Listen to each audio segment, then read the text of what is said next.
বাংলাদেশ জাতীয়তাবাদী দল বিএনপি এবার হাতে নিয়েছে একটি ফ্যামিলি কার্ড।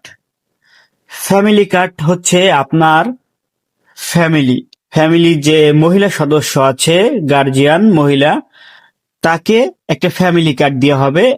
তিনি যাতে মাসিক বাজারের একটু সাপোর্ট দিতে পারে, সেই অনুযায়ী তাকে ফ্যামিলি কার্ডে প্রত্যেক মাসে 2000 থেকে 2500 টাকা প্রত্যেক মাসে তাকে দেওয়া হবে। ফ্যামিলি কার্ডের মাধ্যমে সামগ্রী দেওয়া হবে।